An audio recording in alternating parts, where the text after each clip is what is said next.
상당히 구체적인 질문인데요. 만약에 편입을 하게 되는 경우에 비자상의 변화가 생기잖아요. 네. 예를 들어서 처음에 학생이 들어갈 때는 I-2N이니까 입학 허가서를 윌러플리지에서 받고 나서 이후에 뭐 예를 들어 브라이언트로 간다던가 혹은 뭐 보스턴 유니로 보스턴 컬리지로 간다던가 이렇게 되는 경우에 이제 비자 상황에 변화가 생길 수 있거든요.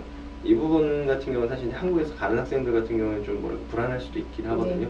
그런 부분에 대해서 혹시 학교에서 뭐 해결을 해주시는 건가요? 일단 모든 학생들이랑 서포트는 학교에서 다 해드리고요. 일단은 이제 학생들은 맨 처음에 1년의 유효한 I-20를 윌락 대학교에서 이슈를 받아서 가시게 되세요. 그러니까 1년이라는 시간이 있으신 거고, 이제 대부분 학생들은 1년 안에 편입을 마치게 되십니다. 그런데 혹시라도 이제 그 안에 결과가 나오지 않았을 경우에도 이제 학교 입장에서는 다 도움을 드리실 겁니다. 그래서 이제 대부분 학생들은 그런 문제가 없을 거예요. 그런데 이제 I-20의 기간이 남아있는 동안에는 만약에 예를 들어서 학생이 저희 윌락 대학교에서 수업을 하시고 보스턴 유니버시티로 트랜스퍼로 결정을 하시고 확답을 얻으실 경우에는 이제 학교 안에서 저희 이제 캐서린이나 킨드라나 이런 모든 스태프들이 I-20를 이제 트랜스퍼를 하실 수 있도록 다 도움을 드려서 이제 그 학교에서 학생의 I-20를 다 받으실 수 있도록 해드리는 거고요.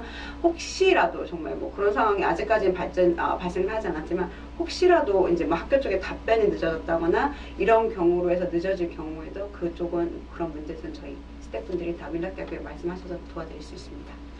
사실 이제 비자 부분에 대해서 이제 학생분들이 많이 뭐를 걱정을 많이 하세요. 물론 이제 비자라는 게 상당히 중요하고 민감한 부분이긴 합니다만 이제 뭐 실질적으로 이제 비자에 대한 부분을 좀 알게 되면 사실 이제 학교와 학교 간의 뭐 트랜스퍼와 관련된 부분은 비자가 사실 문제되는 부분은 전혀 없거든요, 사실은. 근데 다만 그 시기를 어떻게 맞춰 나가느냐가 제일 중요한 문제. 뭐 비자 엑스파이어가 그러니까 비자 기간이 어느 정도 남아 있는 상황에서 이 비자를 연장한다든가 혹은 변경, 트랜스퍼하는 방식으로 나가야 되는데 그 시기를 놓쳤을 때가 가장 큰 문제가 되는 거지.